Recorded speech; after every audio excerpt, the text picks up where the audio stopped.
Beautiful people, welcome back to our channel and thank you so much for joining the channel today. So today's video, I want to talk about some of the financial reasons for visa rejections.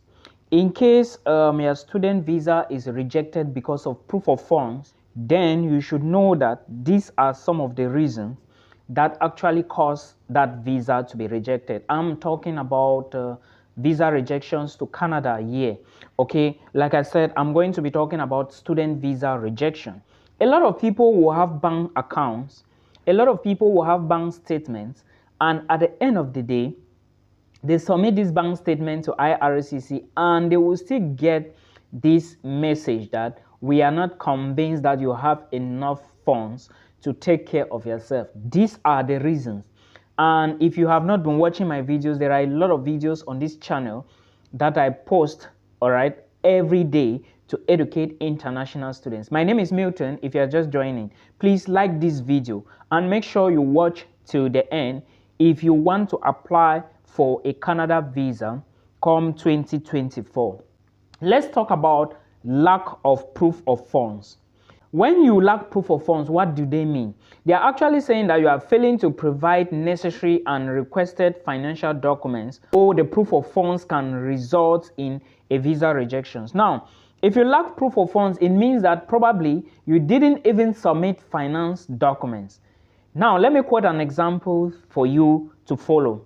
Someone booked an appointment with me a few days back and his visa was also rejected. Then when we were talking, I realized that he didn't submit his bank statement. Rather, he was showing that he has properties, he has assets, and he didn't submit his bank statement. No, that is a very big error. You cannot be telling the Canadian embassy or maybe the visa officer that you do not have physical cash. Your properties are properties, all right? This is common sense. Let's reason it together. You have these things in a solid form, not the cash. Now, if you finally get the visa and you move to Canada, are you going to use those properties to pay your tuition, to pay your accommodation, to feed yourself? No.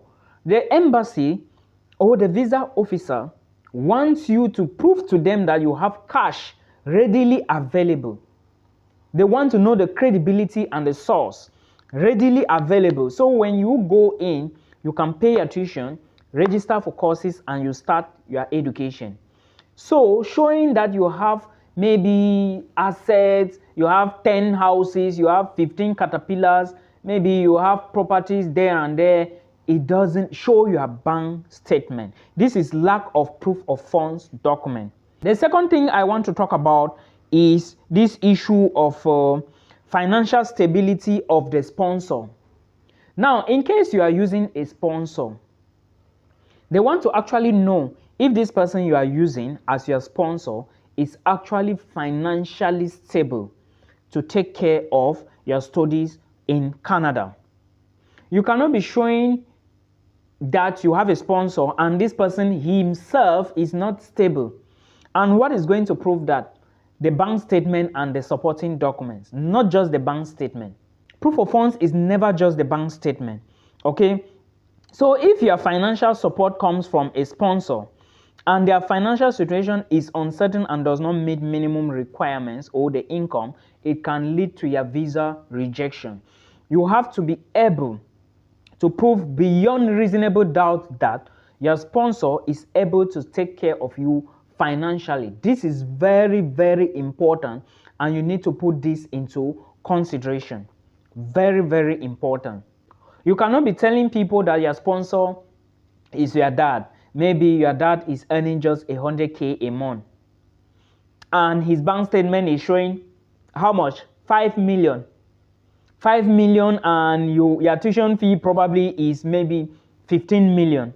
How do you intend to cope? It doesn't make sense. It doesn't make sense. If your tuition is 12 million, your living cost money, $10,000, needs to be added to it, plus miscellaneous. Miscellaneous is money you are going to use to return back home. So if you do not have enough of this money, your visa is going to be rejected. So make sure that your financial stability or the financial stability of your sponsor is enough. I told someone yesterday that it's better to use the mother rather than to use himself, because he was trying to sponsor somebody and his bank account has just 6 million, and the mother of the person who wants to go and study in Canada has more than 20 million. So it's better for the mother to be the sponsor, because this way is going to tell the visa officer that there is a lot of finance. This is not just about showing proof of funds. There are other documentations the sponsor needs to bring to the table. Now, let's talk about the most common part, which I realize that a lot of internationals are facing: inconsistencies. Inconsistencies between funds you claim to have and actual cost of your intended study program or duration can also lead to your visa rejection. For example, what do I mean by inconsistencies? If your account shows that you have 22 million, right? And now, maybe within 3 days, you have done 6 transactions.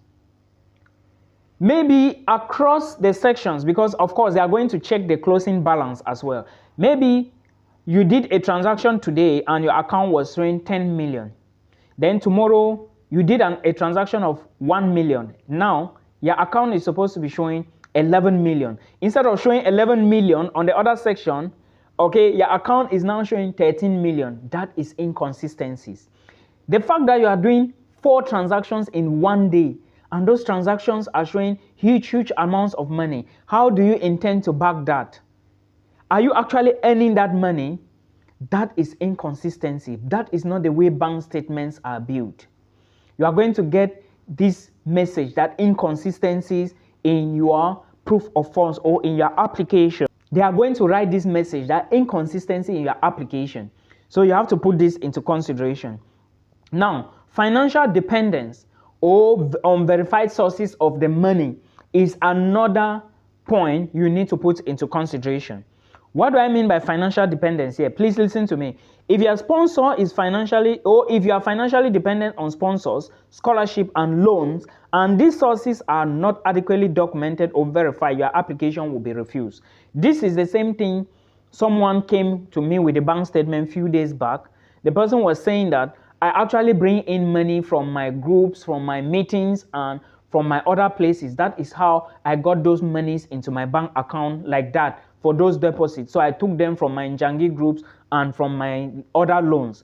But the problem is you took those monies from your groups, from loans and stuff, right? But you didn't explain to the visa officer that you actually got this money from these sources.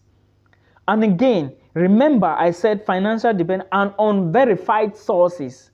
Unverified sources. If you don't show them evidence of where you got that money from, it's a problem. It's a very big problem. If you are telling them that you have meetings, you need to show evidence.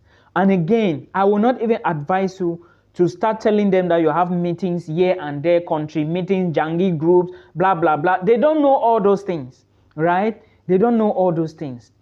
The best thing to do is to operate your own business in this particular order. If you have many Jangi groups that are bringing you money, I will advise you to register your business and use the business as where you are getting all this money from.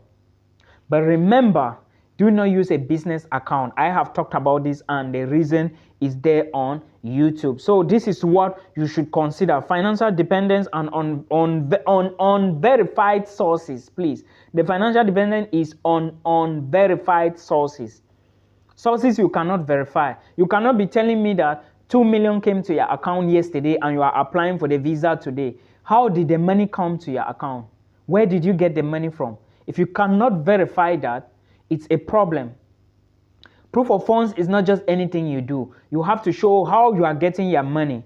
Okay? If you earn from your job, is that job, the money you are getting from that job per month, is it the same amount of money going into your account? If you have other monies coming into your account, show evidence of where the money is coming from. I hope you understand. This is what I mean by unverified sources. Another thing is sudden large deposits. Large and unexpected deposits in your bank accounts will lead to your visa rejections. For example, your account, let's say you run an account for 3 months. Money has never surpassed 500K in that account. Money has never surpassed 500K in that account. Out of a sudden, the visa officer is saying 2 million, 2 million, 2 million, 2 million. And you want to apply for visa, right? You want to be smart, right? Excellent. You are trying to put money for your visa application. We understand. But things like this will lead to your visa rejection. Do you know why? Because suddenly you started getting huge sums of money into that account. How did they come about? Did you actually get this money from somewhere? You need to explain this chronologically. You need to explain. And now, if you have this money, let's say this money is coming, maybe you sold a land and out of a sudden you have the 5 million and you want to deposit it in your bank account to support your visa application. Let's just assume that you sold a land. Now, you didn't tell the visa officer that you sold a land. How do you expect them to believe and actually think of where the money came from? You need to show evidence. If you do not show why you got this huge deposit into that account, your visa will be rejected. This is fact, okay? So please, you have to explain every detail. Explain every detail because they will suspect you. If you start dropping huge amounts of money into that account, let's assume that the account was initially 2 million. Out of a sudden, you bring maybe 2 million, 2 million, 2 million, 2 million. Within maybe 1 month, you already have a deposit of 15 million, whereas the bank account has been for over 2 months with 2 million. They will suspect you. Your visa will be rejected. Yes, because the sudden change shows that you actually took that money from somebody. That is not how bank statements are built. If you want to go chronologically, start building them from afar. Or if you got the money from a source, if you sold a property, if you sold something, if you have been earning from something, you bring evidence. And remember, fakeness is going to lead you to 5 years of, I hope you understand. So no need to keep talking about this. Then another thing on explain sources of funds. I already talked about this. Anything that you say you are earning, you are having this, you are having this, you are having this. At the end of the day, you cannot explain how the money came about. It's a problem. If you are earning from here, if you have a job, if you have something giving you the money, explain all these things. All right, show them a proof that you are earning from here. Show them a proof that you are selling this product. Show them a proof that you are managing something that is bringing you all this money. Okay. Then another thing is insufficient funds. For example, your tuition fee is $18,000 a year. Secondly, you need, as proof of funds demands, you need to have $10,000 as living costs, 1 year tuition fee plus miscellaneous. Miscellaneous can be like $3,000, $4,000. That's money you have to use to return back to your home country. Now, let's say your tuition fee $18,000 plus $10,000 for miscellaneous. How much? $28,000 plus your miscellaneous. Sorry, the $10,000 is for living costs. Now, miscellaneous $3,000. That is should be like $31,000. Now, if you convert this money to CFA francs or Naira for Nigerians, it will be like maybe, I don't know the amount in CFA francs. You can do the conversion, but I know it's more than maybe 10 million. Now, in case you need 10 million and your account is showing 5 million, do you have enough funds to study? You don't have enough funds and your visa will be rejected. So these are some of the things you need to put into consideration. It is very, very important. If you fix this, it means you have fixed your proof of funds issues. If you fix your home ties issues, and if you fix your letter of explanation and you explain properly why you want to study in Canada, why you choose the program, where your school is located, what the program is going to give to you at the end of the day, who is your sponsor, your home ties, before you know your visa will be granted. You need to put all this into consideration and explain them chronologically. I hope this video helps you. I was just here to explain these things to you so that you know it is very, very important to put this into consideration.